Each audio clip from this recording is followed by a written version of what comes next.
Hello, everybody. Welcome to another episode of the Thriving Adoptees podcast. So today I'm delighted to be joined by Vin, and Vin's going to be turning the tables on me. So I thought about what if somebody interviewed me on healing, and then they can drive the questions their way, and they can help perhaps you see stuff that my take on healing isn't really getting across at the moment. I don't know if that makes sense. Anyway, welcome to the show, Vin. Thank you. A friend of the show, been on loads of times, and it was like a deep thinker.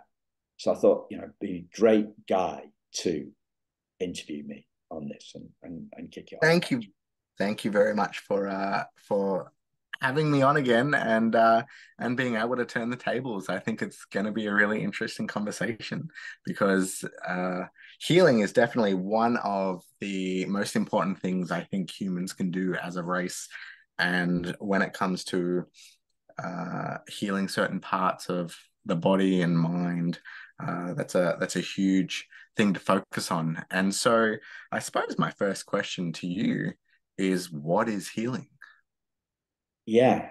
Well, I think it's a change of heart. Mhm. I think it's a change of heart, and that it is perhaps too small given what you've just said, right? So Yeah. perhaps perhaps it's three things. Perhaps it's healing our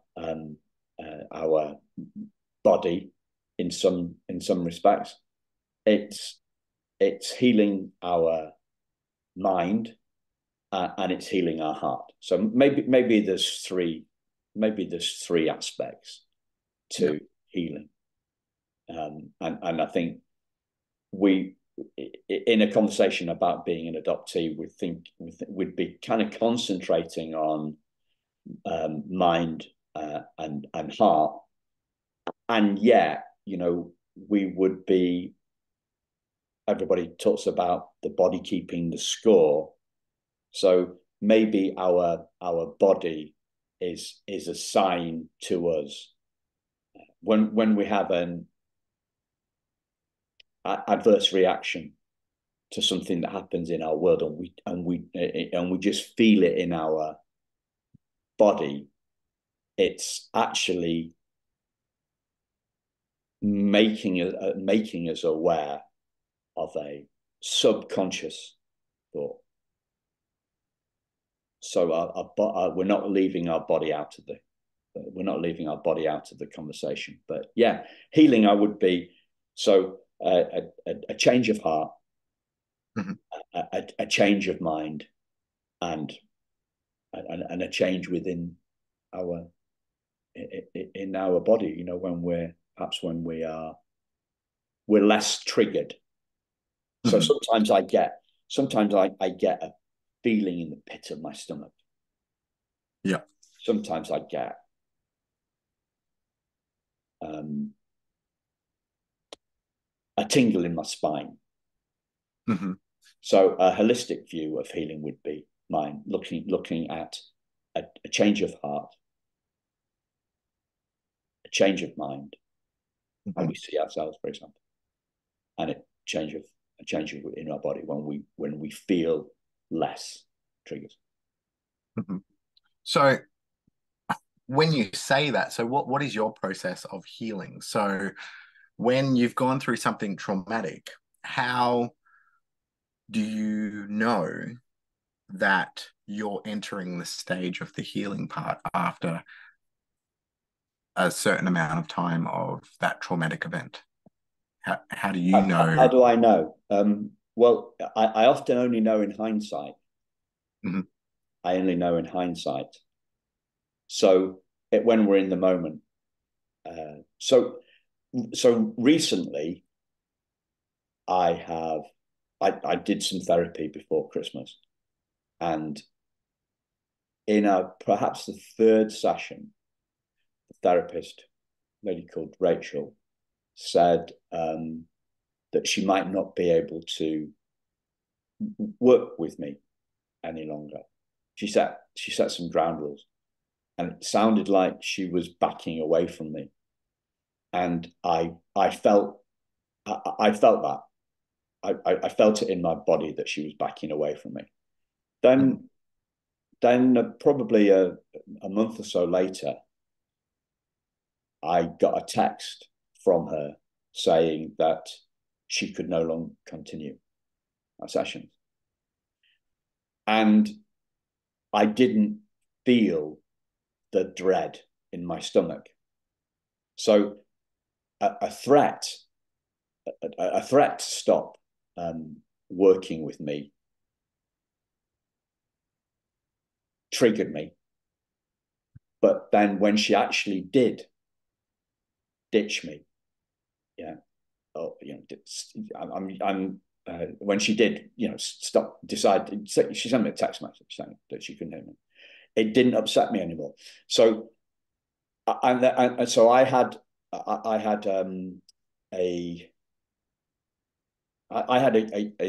two different. I had two very similar kind of moments, and I could tell that I wasn't triggered when it actually happened.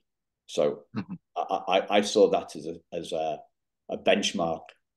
I had a benchmark for my progress, and then I could see that I had made some progress between the two events. So do you think that when she sent the message to you, you automatically thought to yourself, bail out before she does? Because as adoptees, I know that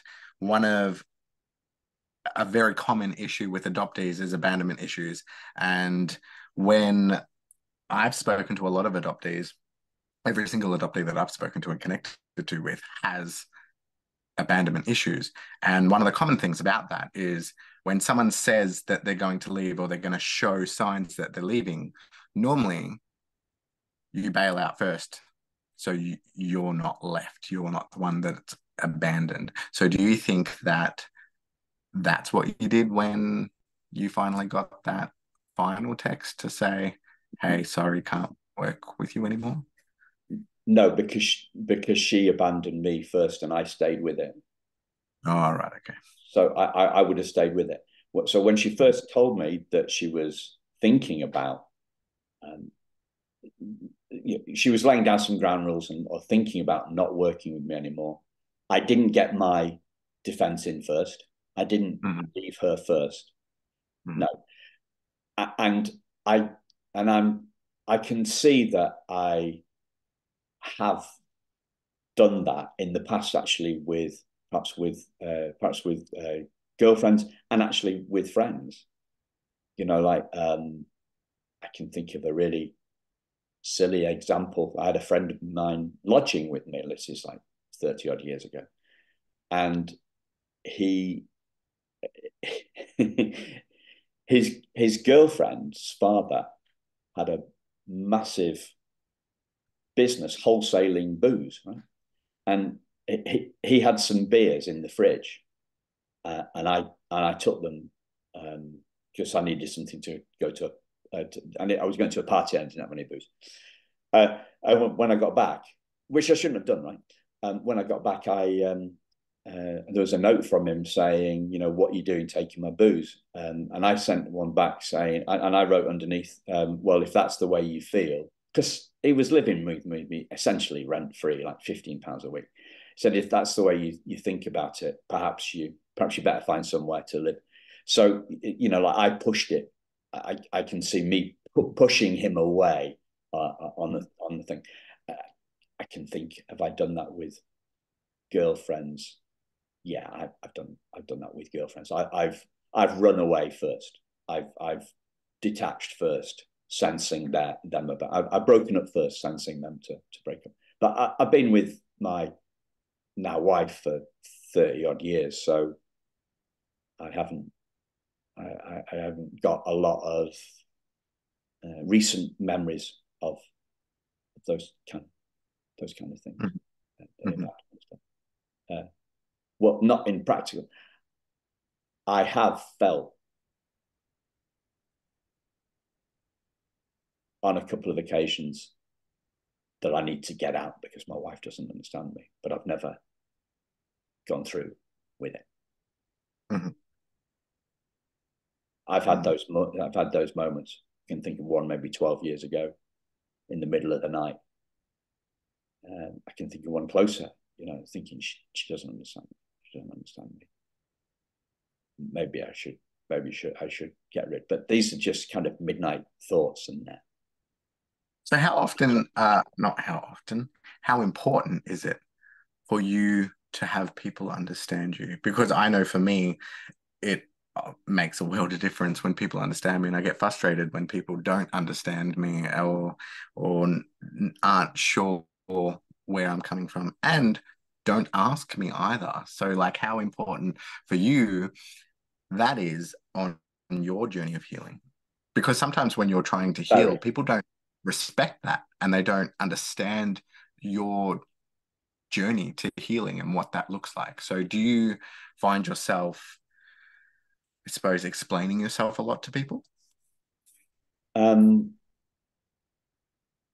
Yes. Do I find a lot in definitions of a lot? I find that a bit tricky. The earlier question, do I feel that I need and people need to understand me? Yes, I can get very frustrated when people don't understand me. So yeah, I can remember. Yeah, the frustration sometimes will boil over into anger. So I had one before, Christmas. Again, it was a strange one. It was like in a restaurant, I can have challenges around that with on call centers, speaking to people in call centers when you're trying to get. Yes. I had a recent one with a broadband supplier. Get quite frustrated and think. I have that all the time. Yeah. Yes. Yeah. So in terms of healing though, like, do you have a time frame? Like, do you set yourself a time frame on when you're healed, or how do you know when? I would say that I've been looking at this stuff for 17 years now, and I think that the healing takes place perhaps on, I talked about earlier on. I talked about mind, body, and heart. Mm-hmm. There's a kind of a fourth level, perhaps, which I would call spirit, and Mm-hmm. that spirit is the part that is always whole and is unwoundable. Mm-hmm. It is totally unwoundable. Your spirit is unwoundable, are you saying? I believe that who we truly are is Mm-hmm. spirit, and that spirit is fundamentally unwoundable. So if I'm diving around from these, looking at these healing on 4 levels, I'm going to change it to just 2. Okay, so I use the diamond metaphor, and the diamond is the logo for thriving adoptees, because that diamond is my metaphor for spirit. Mm-hmm. And I talk about the diamond, and I do this. You've seen me do the diamond in the fist. Yeah. Right? So the clenched fist, is the metaphor for trauma. Okay, so that trauma is in our mind with the belief that we're not good enough. Mhm. It's in our heart in the fact that it's in the feelings of insecurity, and it's in our body in terms of physical responses to being triggered. Right. So I'm grouping. I'm saying that trauma is in our mind, in our feelings, and in our body, and the trauma is will be healing forever, and the diamond never needed doesn't need to heal because it was never wounded. Mm-hmm. That makes sense. Can we go back to what you said before about um you were talking about reassurance, I think it was, or um needing Needing to be understood. yeah, no, a little bit further than that. So it was you were talking about like in relationships and stuff like that, and a question came to mind, uh talking about healing and stuff, in life. How often do you need reassurance? So, for instance, when you go through something traumatic and you have someone like, for instance, your wife, do you need reassurance from her that you're okay, that things are okay? Like, not necessarily talking about like your situation with her, just in general life, do you need reassurance from your wife to say, hey, everything's okay? Like, you're going to get through this and things are going to be okay. Like, do you need that reassurance? Like, because I know with me, I need reassurance all the time.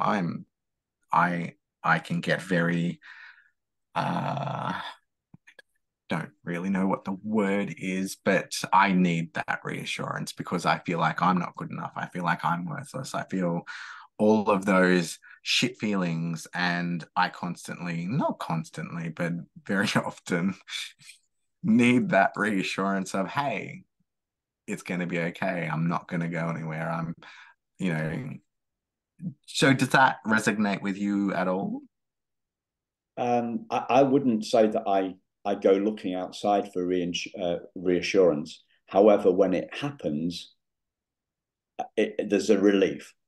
So I was listening to watching a webinar with a guy called Richard Schwartz, who is the like he's been a therapist for like 40 years, and he's created something called internal family systems, which is a which is a common therapy within the adoptee community, because it's a lot of it's about trauma. And he was talking about he just in a throwaway. So he's big into healing and looking at his own healing. And this morning, he on this session, he talked about where he talked about his wife as his most significant tormentor, right?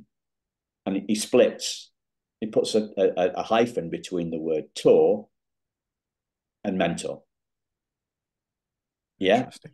So what she says lands with him. Yeah, hurts. She hurts him, but when he feels that hurt, that's a sign for him to look at something different. And so she becomes at one point in the pain, when she tells him off for, I don't know, she makes a comment about him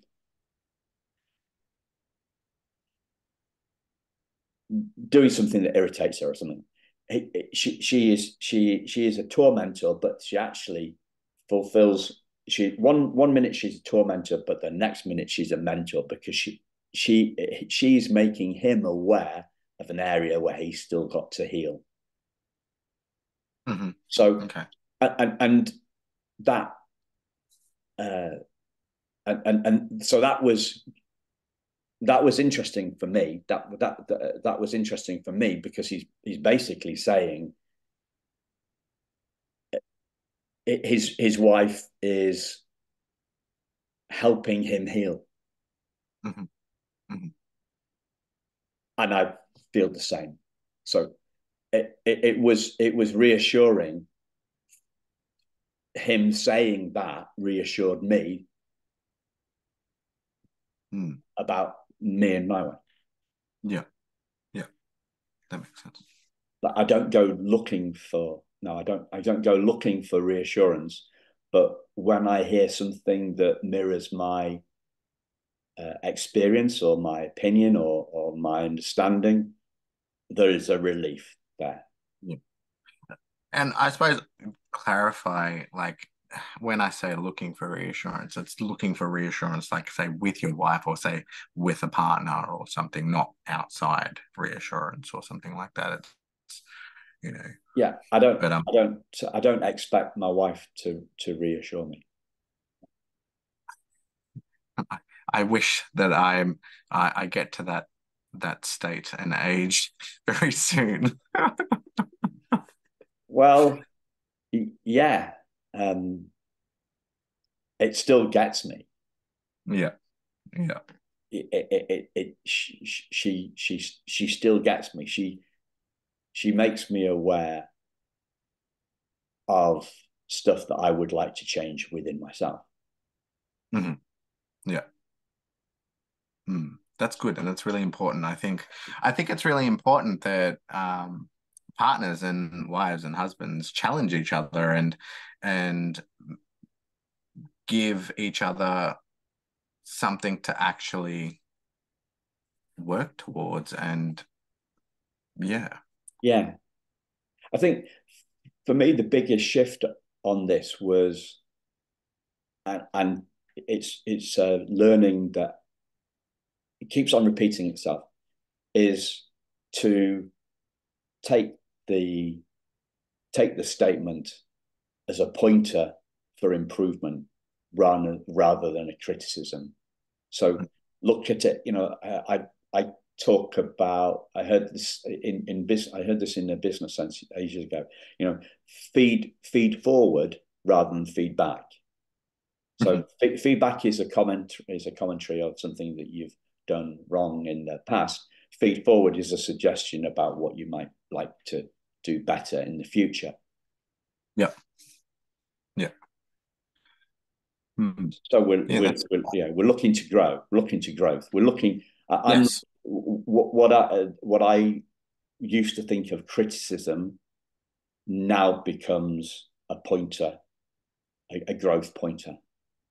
Yeah, well, one of the biggest things that helped me was when when someone points out something about my life, I try and take all the good bits that are relevant and I throw out all the shit bits that aren't relevant and I try and work on it. And I think feedback is one of the best things that you can get, because that's how you can, like you said, grow and learn to be a better person and better for the people around you as well as yourself. So you told me about you told me about a story. You shared with me what had happened to you,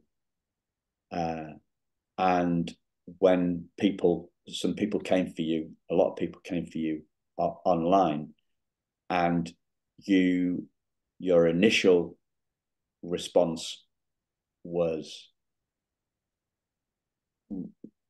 you felt incredible pain, and then you looked, but then you looked at that pain as looked at those events, looked at those comments as a way to move forward. Mm-hmm. I think that landed. I was I don't think I would have done what you did. And there was a life lesson for me when you shared what you did about using the comments as a way to grow, and looking at them and saying, you know, where am I contributing? Where did I contribute to this? Where did I act wrong that I'd like to act where I'd like to act differently in the future, better. And the other thing is that these comments from other people still sting me. Mm-hmm. They still hurt. Mm-hmm. In the moment, it still hurts. Mm. It perhaps just hurts a little bit less, and it doesn't hurt for as long. And maybe the following morning it becomes a pointer to where I need to grow. Mm-hmm. Yeah. See, that, and it's hard to ignore negative comments, especially when it was in my situation that was out of control. And one of the things that, like you mentioned, one of the things I did was I read every comment, and it was pretty harsh. And there were people that didn't even know me making these judgments on me based on baseless information, and stupid people that thought that they knew me and they didn't. And although it was baseless stuff, some of the things that they said, they didn't even know about me, yet I recognized some of the things and said, oh, okay, maybe that's something that I need to work on. And so, as difficult as it was to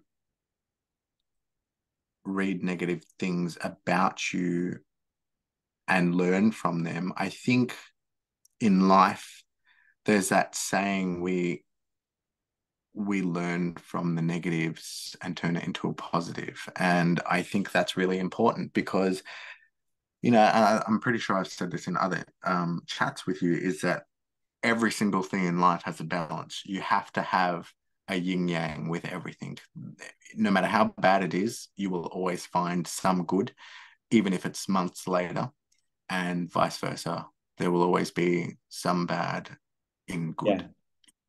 And the key phrase, or the key thing about what you just said there, you said maybe months later. Mm-hmm. So on one level, we can see that hurt people, right? Yes, they do. Hurt people. And we don't see that when they've hurt us. We don't see it in that moment. Oh, I do sometimes. Do you? Oh yeah. I can I'm very good at knowing stuff like that and picking up on stuff like that. I definitely know when someone's aiming a bullet and firing a bullet at me. It, sometimes it's pretty obvious, but you're right. Hurt people, and I guess the only way to avoid that would be either don't be in the firing line or don't piss them off. Yeah. But when hurt people hurt you, you have to get to the bottom of what their hurt is. And I think that's important. Yeah. So I think you're maybe a little bit more intuitive than I am. And, you know, maybe I'm more a little bit. I'm maybe a little bit more left brainy and therefore slow on the uptake, right? I think no, I don't think it's that. I think I've just been fucked over by so many people and had false promises and just false hope of lots of things, and I suppose I'm more aware of the bullshit. I can see straight through people's bullshit and call them out on it. And my gut instinct is pretty good. And I never really used to follow my gut instinct, but I'm very good with my gut instinct. And every time I have a gut feeling, it's always right. Yeah. And sometimes I doubt it, but I get shown that it was right. And now I just follow my gut. So if my gut feels off about something or someone, it's normally right. Yeah. And sometimes it's not always obvious, but it's pretty spot on. Yeah. So you've had more maybe you're more instinctive. Your gut is more dominant in how you decide things than Yeah, I think mine when you is live in perhaps. survival mode, Yeah. it's living in survival mode for so long and not trusting people that you should and or trusting people that you think you can and finding out that you can't. And I suppose giving people chances over and over again and them just shitting all over you. I mean, yeah, so I suppose it's left me a little bit screwed Yeah. up, but at the same time, it's helped me learn to listen to my gut and trust my gut because at the end of the day, I think that's kind of all you got. Yeah. So you've had more opportunities to learn because you've had more. Unfortunately, yes. Yeah, yeah. Yes, which has helped me heal. So, Yeah. Because I think I'm still, I think I'm still quite, sometimes I think I'm very naive. mm, You know, I take people, I take people at I take people at what they say. I used to, Yeah. and and I realized that people don't always keep their word. They don't always keep their promises, and people lie. So it's Yeah. but I mean it's great that you can do that because that just means that you have a lot more trust in people. I don't really trust anyone, so it's but like a lot of people, I'm sure, um, you know, Yeah. yeah. One of So one of the most significant insights I had about my wife early in our relationship is I was trying to think, why do I love her? Which is a very, left brainy kind of like looking for the logic in love is, you're looking at there the is wrong no side. logic in life. But and yeah, that she does what she says she's going to do. Mm, that's good. That's really good. That's reliable. Yeah, and that fits with me.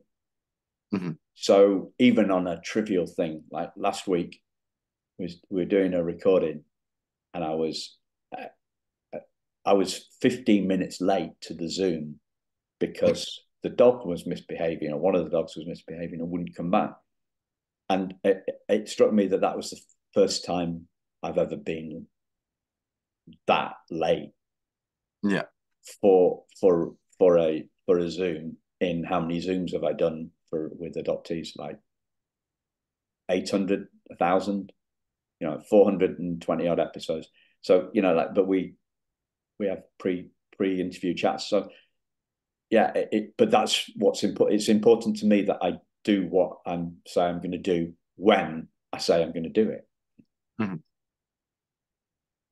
Yeah, that's really important to me as well.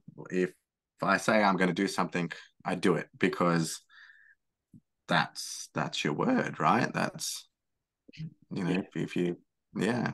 And yeah, I've had too many people in my life say they're going to do something and never do it. So I don't really have time for people like that. yeah. Those time wasters. But yeah, it's as a whole, what do you think let me reword that. Do you think you'll ever be healed? I think I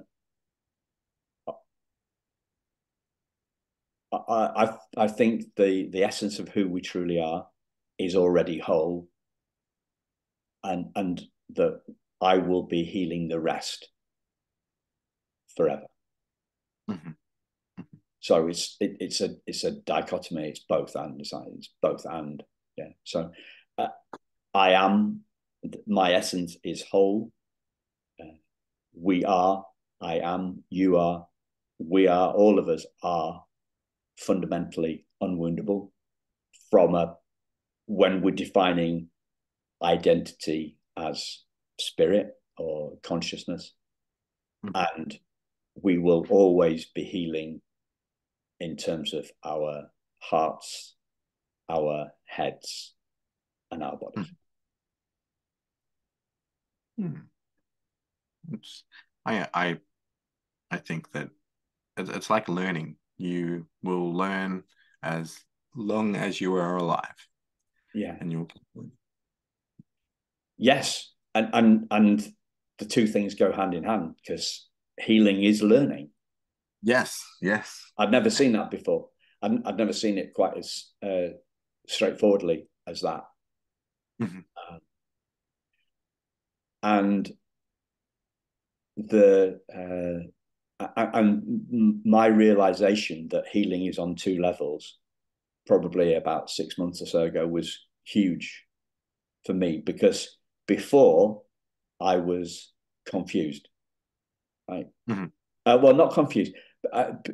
Before, I think I was spiritually bypassing. I was just saying, well, when who we are, who we are is unwoundable. Da, da, da. Yeah. And that was Pollyanna-ish. That was land of make believe stuff. That was spiritual bypassing. So when I got to the point where we say, right, okay, so we'll always be healing psychologically and emotionally and bodily, and yet the essence of who we are, who I am, is unwoundable. That was a big relief, because it stopped me doing that psychologically bypassing stuff, and I think it's made me I think it's made my life easier. It's made my conversations easier with fellow adoptees, and it's made me the conversations that we have on the podcast better. Mm-hmm. I think, because we're talking about the truth. That view of the world is more truthful. That view of ourselves is more truthful, rather than being in denial, which I think is kind of where I was at. And I think it opened me up. It opened me up for this healing from the. It opened me up from the healing from the therapy, or maybe it was a learning that came out of that therapy. I don't know. So how far are you with your healing journey? Always more to heal. Mm-hmm.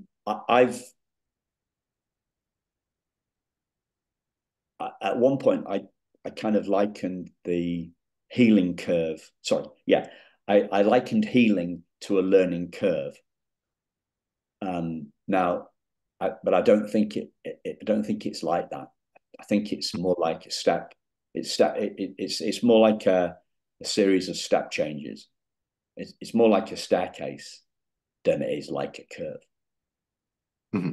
because it happens with discrete moments of insight.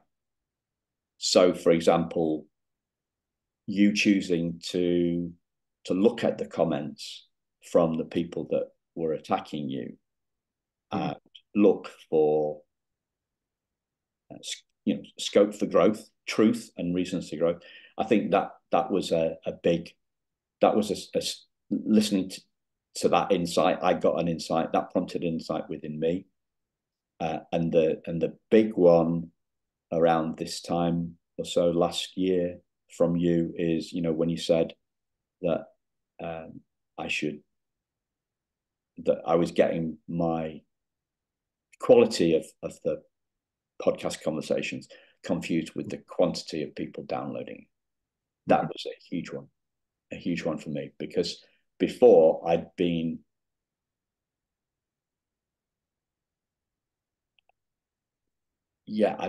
focused on quantity, the number of people that download the podcast rather than quality.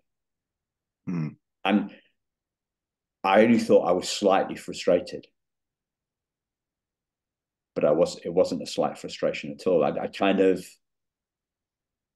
misread my internal stuff. So it was incredibly freeing for me. And then I thought I'd learned that lesson in its entirety during that conversation. But I learned the same lesson again at another more profound level, probably a couple of months or so ago. And it's really important to me to do the podcast in the way that I think is, the best way to do it, the most healing way to do that. And that's why we're talking healing. Yeah. That's why we've narrowed the focus of healing on the podcast. That's really interesting. Which bit? All of it. It's just the things that you've learned along the way, and that same lesson twice is a big thing for me. Well, I think you keep repeating things until you've learned, and that goes on forever. Yeah. I think so. So. I was looking at some stuff this morning, some notes, like patients have to be patient.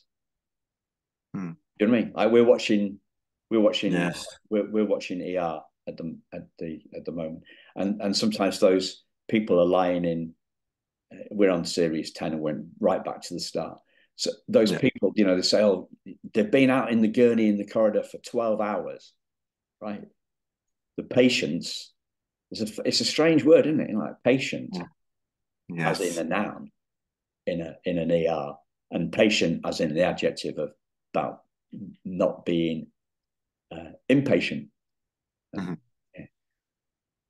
I'm very impatient. Yeah, me too. It's and as you have you become less impatient, or do you think you still? I suppose it depends on what I'm waiting for. Are you impatient to heal? I think there's a big one. No. I take that as it is. It happens when it happens. I don't force it. It's unforceable, isn't it? Learn.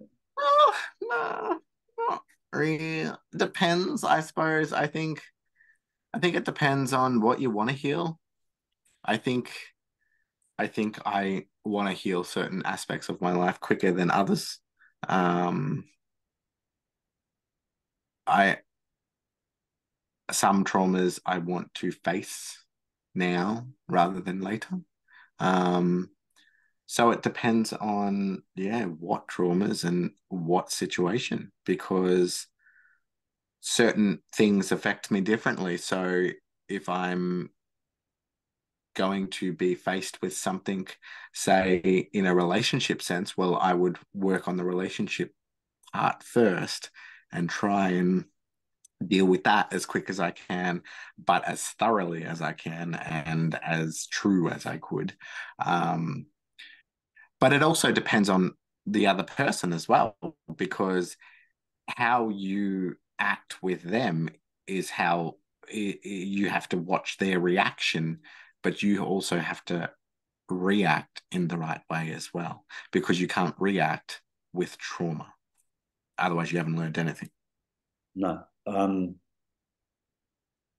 so a mentor of mine till I was on her doing her was a member of her of her programs for a couple of years.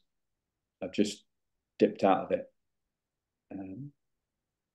She says, watch our reaction to their reaction. Yeah. Yes, I do Our that quite often. to their reaction. That's very powerful. Yes, it's also very telling too. You can always tell when people are bullshitting or not with their reaction with certain things. Yeah. I must sound like a very paranoid person. Well, we're talking about big stuff, I mean, and very intimate. Yes, that's very true. I But, suppose it's very hard for me to trust people. Very, very hard. And once that trust is broken, then very rarely do they ever get it back. yeah, we've been spotting some stuff around some friends of ours who are, who match that kind of description. Mm. Yeah, and one is the husband isn't adopted. Yeah, and he seems to have it. Just as bad. That's it's interesting. I always want to talk to and have a conversation with people that are dating non-adopted people because I don't think I could ever date an adopted person. But luckily, I don't have to go through that anymore. So that's great. Yeah. But yeah, it's just it mind boggles me how adoptees can date other adoptees because we're screwed. But I suppose certain things would Well, be familiar. well, I, are we Not screwed though? screwed. Are we screwed? I mean, that's the thing. So I believed we were. I believed I was. I believed I was at one point, and a massive healing moment was when I realized I wasn't. And that's what brings us back to the healing process is we were or we can be, but we may not be anymore because we've healed. Yeah, Healing. healing. Healing. So I've got these. I've got these. I've got about 20 sayings now, and I'm thinking of using this to structure a book at the moment. Healing is ... right? And healing is seeing that we're whole. Mm-hmm. That's a good one. I like that. Healing is seeing that we're whole. We at our essential. So I talked about it, healing on well, let's just say let's reduce it to two. So that just let psychologically. Mm-hmm. So psychologically and essentially. So psychologically will always be healing, but essentially we are always whole. So I'm putting far more. If identity is 100% spirit, 100% diamond.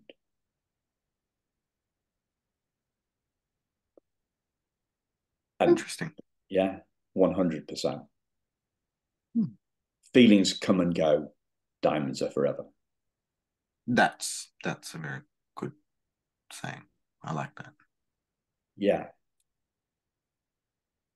And then, and as well as that, there's that glimpse. So we kind of like the seeing thing has infinite profundity, right? Infinite profundity. So there's a seeing. It's a bit like speaking a foreign language. Mhm. Yeah. It's going to go on forever. Yeah. I can't speak a foreign language. No. Well, I speak a bit of German, but but it's that is, there's always more to learn. Mm. Yes. Yes. Um, I thought I had another question, but it seemed to slip my mind. Do you have any other profound, wise words of wisdom that you always have? I think healing is a seeing thing, Mm-hmm. and it's a feeling thing. So when you say seeing thing, what are the things that you might be able to see when you say that? Well, it's depth. It's depth of seeing, like the depth of our ability to speak a foreign language. So Oh, yeah. we can get a glimpse of the diamond, Mm-hmm. Yeah. yeah, and we can identify it as the diamond. So it's the profundity. It's the fact that it goes. You can always see it deeper. Mm-hmm. Always, there's always more to see. There's always Yeah. more to see. So you can get a glimpse of the diamond, Mm-hmm. and you can, I don't know, and there's no words for it. Mm. So I think healing is a seeing thing, but it's also a feeling thing. And I think the most profound thing for me about it being a feeling thing is it's being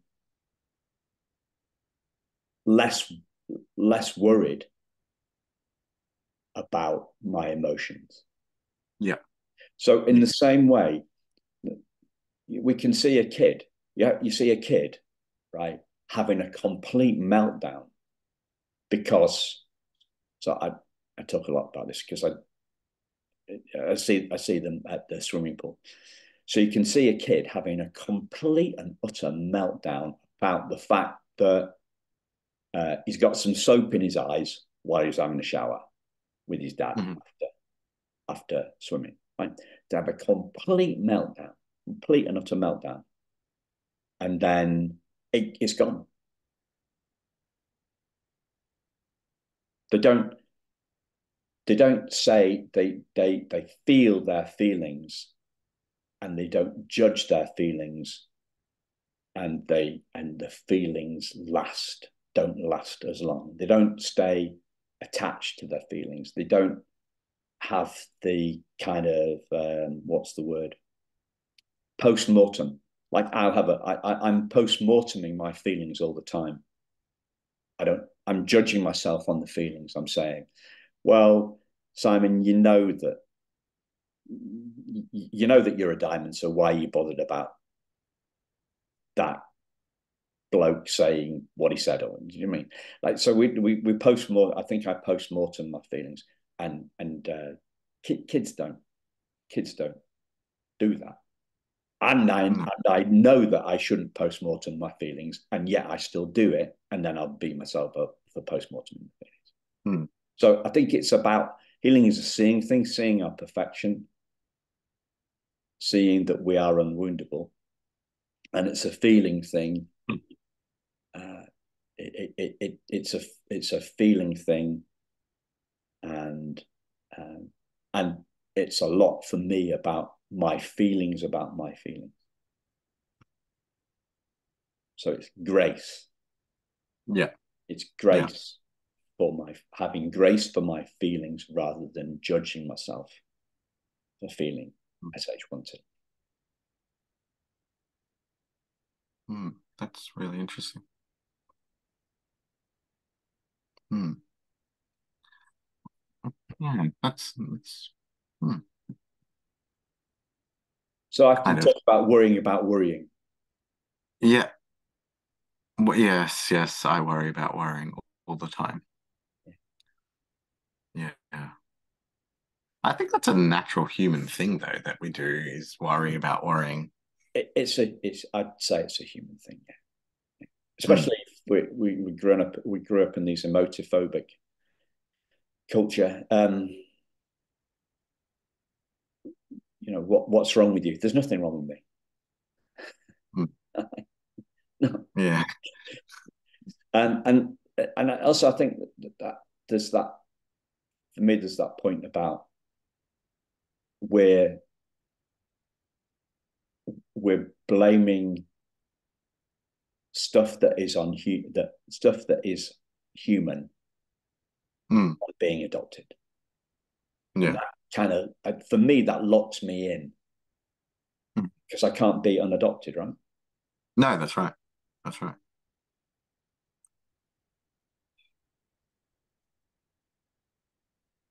Can you just repeat that one more time? That I I don't. can't be unadopted.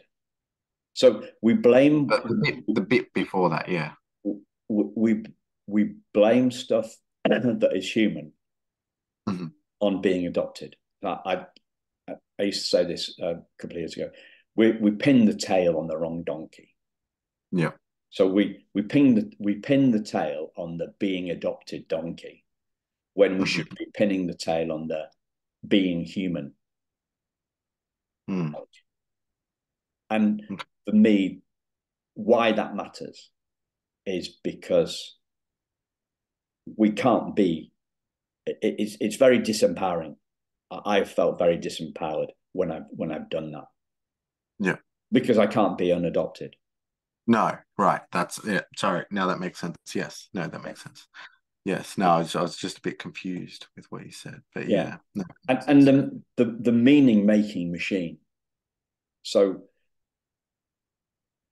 I'm re-listening to a book by a guy. Uh, yeah, Niebauer. Yeah, what's he called? Is Chris Niebauer. Chris Niebauer. Dr. Chris Niebauer.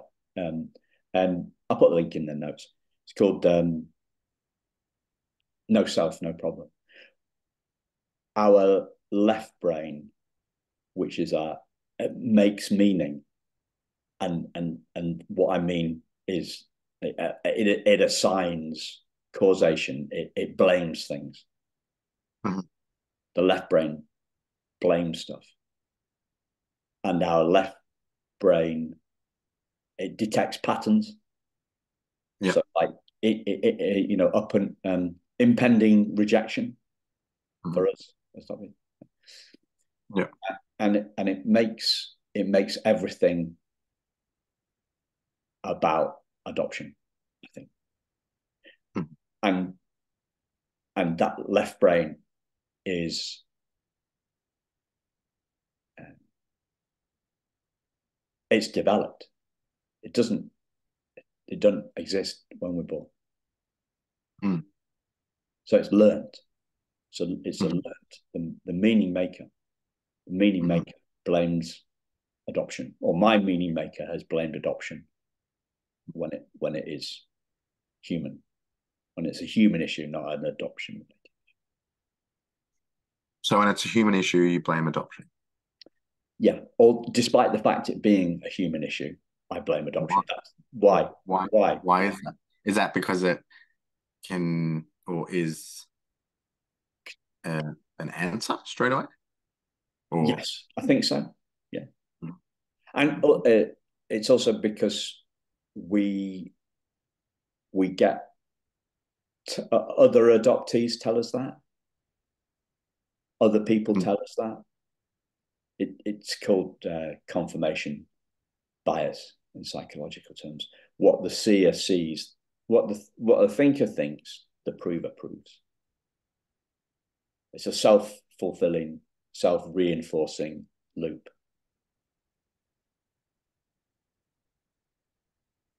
And it's not true. mm. Yeah, I think I think a lot of people blame adoption for a lot of issues because it's the first thing that comes to mind. It's the biggest issue in their life, so they go straight to it. Yeah, I agree. I've definitely done. Yeah. Yeah. Does that feel like the right place to bring it in? I think so. I I think yeah, I can't don't really have any other yeah. Yeah. So what do you think we should call this episode interview? Um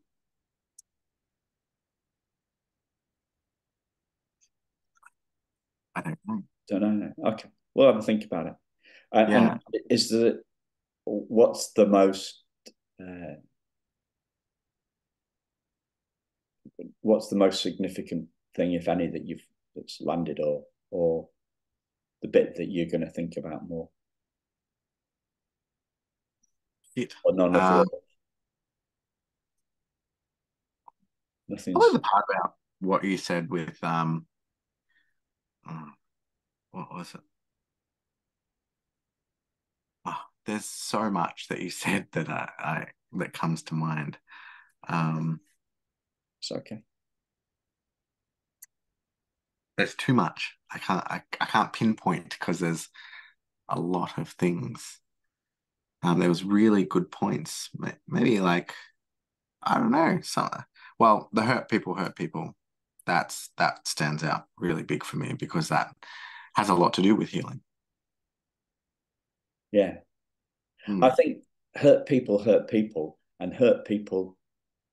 I put something earlier on Facebook, and I put trauma bonding question mark, mhm. and then let's healing bond exclamation mark underneath it. And I thought, and then I thought, that's going to seem like that's going to shame trauma bonders. So, Well, so I yeah. deleted it. So I deleted it. I deleted the first sentence and I just put let's healing bond. Mm, Um, because I don't want to make anybody wrong. mm, yeah. Um,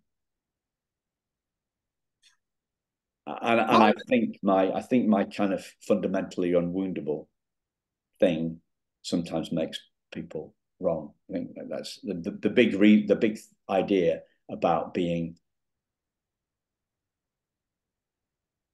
healing forever and already whole.